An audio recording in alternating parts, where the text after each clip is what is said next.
안녕하세요. 오늘은 고린도전서 6장 1절에서부터 11절 말씀을 통해 복음이 우리의 인간관계와 갈등을 어떻게 변화시키는지를 묵상해 보려고 합니다. 고린도 교회는 은사가 많고 지식도 풍성한 교회였습니다. 그런데 그들은 서로를 사랑하기보다 세상 방식으로 문제를 해결하려고 했습니다. 그래서 바울은 그런 모습을 향해 아주 강한 어조로 책망합니다. 1절에서 본문은 다소 의외의 문제로 시작합니다. 고린도 교인들이 서로를 세상 법정에 고소하고 있었던 것입니다. 당시 고린도의 지방 법정은 오늘날 우리가 생각하는 공정한 법원과는 조금 달랐습니다. 어떻게 달랐냐면 많은 학자들은 당시 재판이 이렇게 재물과 사회적 영향력에 의해 크게 좌우되었다고 설명합니다. 돈이 많고 인맥이 있는 사람이 유리한 판결을 받는 경우가 많았던 것입니다. 그래서 바울은 충격을 받습니다. 이것을 원어로 보면 1절은 톨마라는 단어로 시작하는데 그건 마치 감히라고 우리가 이해할 수 있습니다. 그래서 바울은 사실상 이렇게 말하는 것입니다. 어떻게 감히 그런 일을 할 수 있느냐? 문제는 단순히 소송 자체가 아니었습니다. 그 소송을 하는 또 대상이었던 것입니다. 그들이 누구를 상대로 소송하고 있었냐? 바로 형제. 바울은 반복해서 형제라는 표현을 사용합니다. 즉 하나님의 가족이 서로를 공격하고 있었던 것입니다. 교회는 단순한 모임이 아니라 교회는 하나님의 가족이며 하나님의 백성이며 그리스도의 몸입니다. 그런데 가족끼리 세상 사람들 앞에서 서로를 고소하며 싸우고 있었으니 바울의 입장에서는 복음의 증거가 무너지고 있었던 것입니다. 그래서 2절에서 바울은 말합니다. 성도가 세상을 판단할 것을 너희가 알지 못하느냐? 세상도 너희에게 판단을 받겠거든 지극히 작은 일 판단하기를 감당하지 못하겠느냐? 여기서 중요한 것은 바울이 단순히 교회 재판소를 만들어라 라고 하는 것이 아닙니다. 예수님께서도 마태복음 18장에서 먼저 개인적으로 혼자 찾아가 화해하라고 가르치셨습니다. 바울이 바라는 최선의 모습은 재판에서 이기는 것이 아니라 화해였습니다. 관계가 다시 회복되는 것이었습니다. 복음은 우리를 이득을 보려고 이기는 사람을 만들기보다 화목하게 하는 사람으로 만듭니다. 세상은 우리에게 이렇게 말합니다. 절대 손해보면 안 된다. 내 권리는 끝까지 지켜야 한다. 하지만 7절에서 바울은 충격적인 말을 합니다. 차라리 불의를 당하는 것이 낫지 아니하며 차라리 속는 것이 낫지 아니하냐. 바울은 세상과는 전혀 다른 길을 우리에게 제시합니다. 왜냐하면 복음의 중심은 내가 아니기 때문입니다. 내가 이득을 보는 것이 아니라 복음의 중심에는 십자가가 있기 때문입니다. 나의 희생이 있기 때문입니다. 예수님은 자신의 권리를 끝까지 주장하지 않으셨습니다. 억울한 재판을 받으셨고 조롱을 당하셨고 채찍질을 당하셨고 결국 십자가에 달리셨습니다. 그분은 모든 권리를 가지신 하나님의 아들이셨지만 우리를 위해 기꺼이 손해를 보시고 또 희생하셨습니다. 그래서 바울은 교회에게 묻는 것입니다. 왜 너희는 반드시 이겨야만 하느냐? 물론 모든 상황에서 법적 조치를 취하는 것이 잘못이라는 뜻은 아닙니다. 바울 자신도 로마 시민권을 사용한 적이 있습니다. 그러나 지금 고린도 교회의 문제는 정의를 세우기 위한 행동이 아니라 자기 이익과 체면을 지키기 위한 싸움이었던 것입니다. 하지만 예수님께서 우리를 향해 그러셨던 것처럼 복음은 우리에게 권리보다 사랑을 우선하게 만듭니다. 복음은 단순히 공정을 넘어 저스티스를 넘어 사랑을 선택하게 만듭니다. 이제 9절부터 바울은 더 근본적인 문제를 다룹니다. 불의한 자는 하나님의 나라를 유업으로 받지 못할 것이다. 그리고 바울은 다양한 죄들을 나열합니다. 음행, 우상숭배, 간음, 탐욕, 도둑질, 술취함, 속이는 것 등입니다.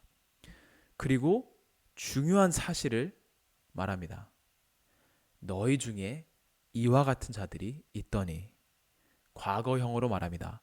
예전에는 그랬다는 것입니다. 예전에는 이런 죄들을 지었다는 것입니다. 이 고린도 교인들은 원래부터 거룩한 사람들이 아니었습니다. 아주 완악한 죄인들이었습니다. 그런데 복음이 들어오자, 복음을 받아들이자 그들이 변화되었습니다. 11절에서 바울은 세 개의 놀라운 단어를 사용합니다.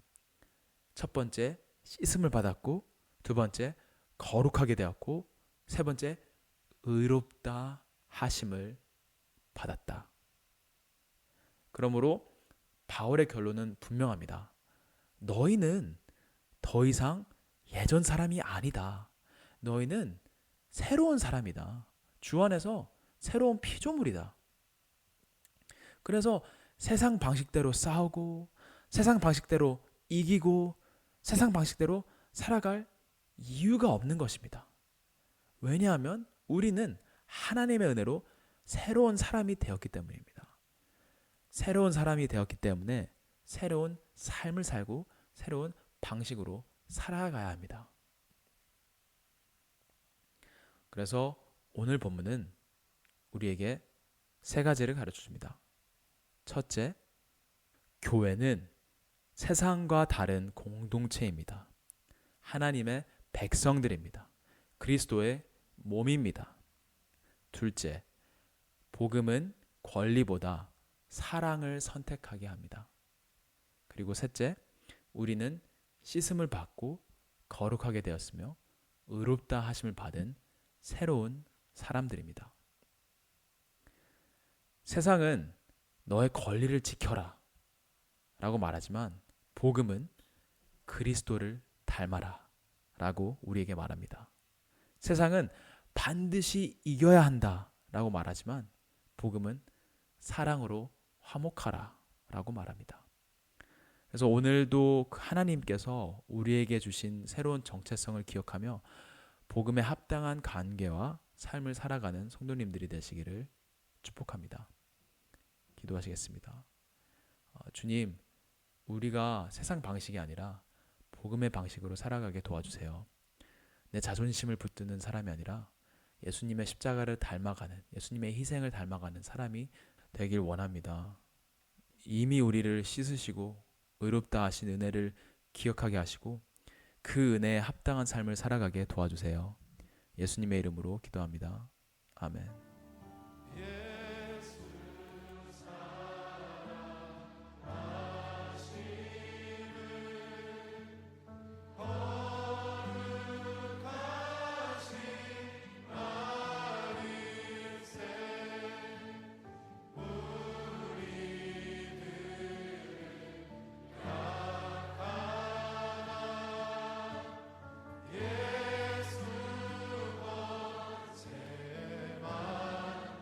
나를 사랑하시고 나를 사랑하시고 나의 죄를 다시서 하늘 문을 여시고 들어가게 하시고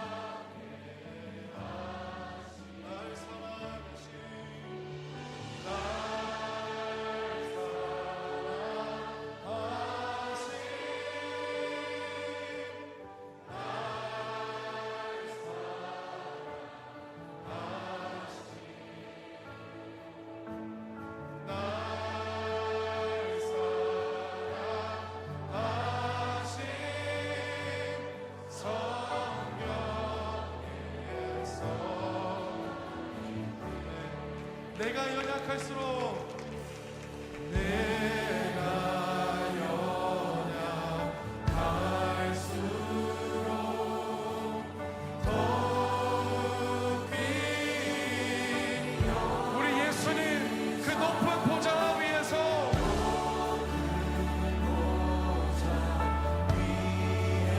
낮은 나를 보시네.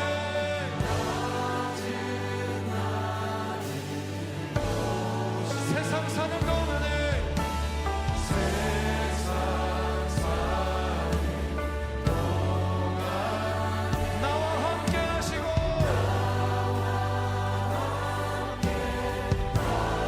주님 우리가 세상 동안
날 사랑하신 나